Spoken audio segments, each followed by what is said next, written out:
بسم اللہ الرحمن الرحیم الحمد للہ رب العالمین والصلاة والسلام علی سید المرسلین وعلی آلہ صحابہ اجمعین اما بعد۔ میرے عزیز دوستو، بھائیوں، بزرگوں، میری ماں اور بہنوں، یہ جو حدیث آج میں بیان کرنے جا رہا ہوں، یہ ترمذی مشکاک شریف، یہ اس کی حدیث ہے، اس میں ہے۔ اور یہ رسول اللہ صلی اللہ علیہ وسلم نے فرمایا، ابو ہریرہ رضی اللہ عنہ سے روایت ہے کہ رسول اللہ صلی اللہ علیہ وسلم نے فرمایا، جب تمہارے امراء، حکمران، اخلاق اور کردار کے لحاظ سے اچھے لوگ ہوں، تمہارے معاشرے کے خوشحال افراد فیاض ہوں، تمہارے اجتماعی معاملات باہمی مشورے سے طے پاتے ہوں، تو یقیناً تمہارے لیے یعنی مسلم قوم کے لیے زمین کی پشت زندگی، زمین کی گود موت سے بہتر ہے۔ جب تمہارے حاکم بد کردار لوگ ہوں، تمہارے مالدار افراد بخیل ہوں، تمہارے معاملات بیگمات کے حوالے ہوں، تو پھر زمین کی گود، زمین کی پشت سے بردرجہ بہتر ہے۔ یعنی ایسی قوم، مسلم قوم، خود اپنے لیے ہی ذلت رسوائی کی موجب ہے اور اسلام کے لیے بھی تنگ و عار کی باعث۔ سن لی حدیث میرے بھائیوں، یہ جو مسلم معاشرہ ہے، اس وقت آپ نے اس کے بارے میں بتایا ہے کہ دنیا کی آخرت کی سعادت کا سرشمہ قرار دیا گیا ہے۔ تو اس میں یہ چیزیں بتائی گئی ہیں، نبی کریم صلی اللہ علیہ وسلم نے فرمایا ہے کہ جب تمہارے امراء، امیر لوگ، حکمران، جو حکمران ہیں اور اخلاق و کردار کے لحاظ سے اچھے لوگ ہوں گے، ہمارے امراء، امیر لوگ، حکمران اخلاق کے اچھے ہوں گے، کردار ان کا اچھا ہوگا، تو تمہارے معاشرے کے خوشحال افراد فیاض ہوں۔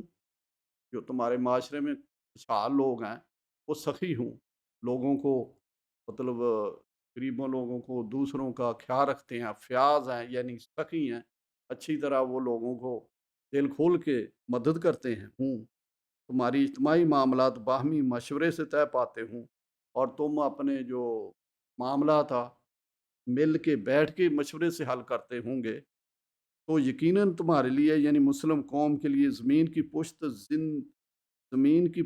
زندگی، زمین کی گود موت سے بہتر ہے۔ سبحان اللہ، یعنی پھر دیکھو بہتر ہے زندگی تمہاری۔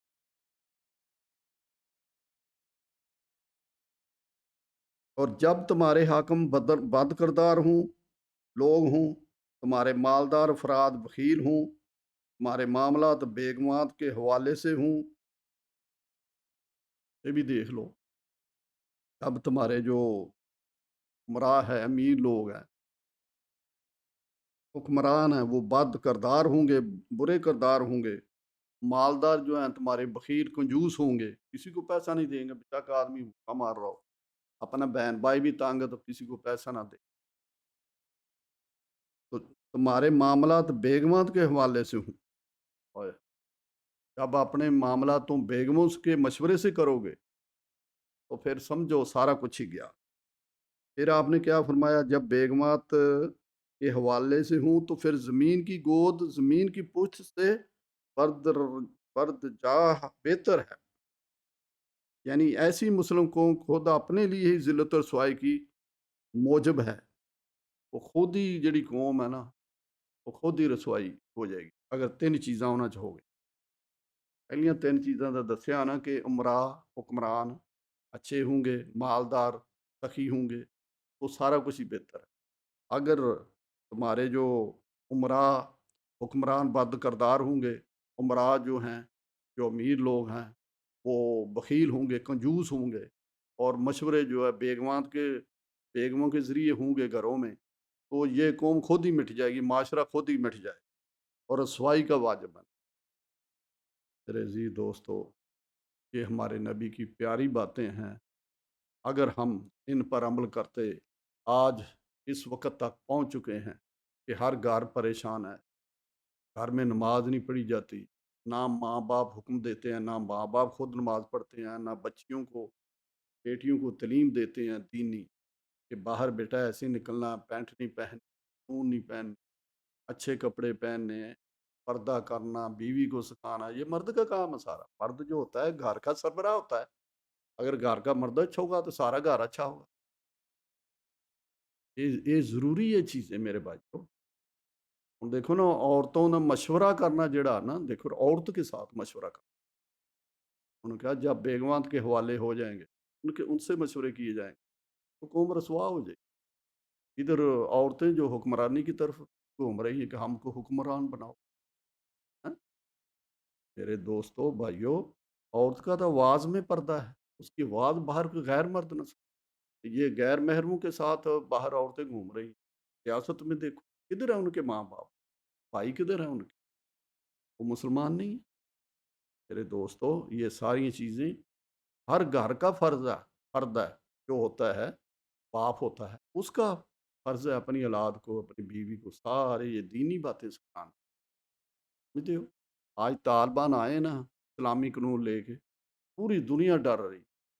طالبان سے نہیں ڈرتے، وہ تو انسان ہے ہماری طرح، اللہ کے قانون سے ڈرتے ہیں کہ ہم کو اب اس پر چلنا پڑے گا، چوری کرے گا ہاتھ کاٹ دیا جائے گا، شراب پیے گا تو اس کو کوڑے 80 مارے جائیں گے، گناہ کرے گا تو اس کو بھی کوڑے مارے جائیں گے، شادی شدہ کرے گا تو اس کو انصار کیا جائے، یہ ان سے ڈر رہے ہیں۔ حالانکہ یہ ہمیں خود اس پر عمل کرنا چاہیے۔ میرے دوستو، یہ ضروری ہے، ہم سب کو کوشش کرنی چاہیے۔ آپ کی بچیاں ہیں، وہ اسکول جاتی ہیں، آپ کا کام ان کو تعلیم دینی، کیسے جاؤ۔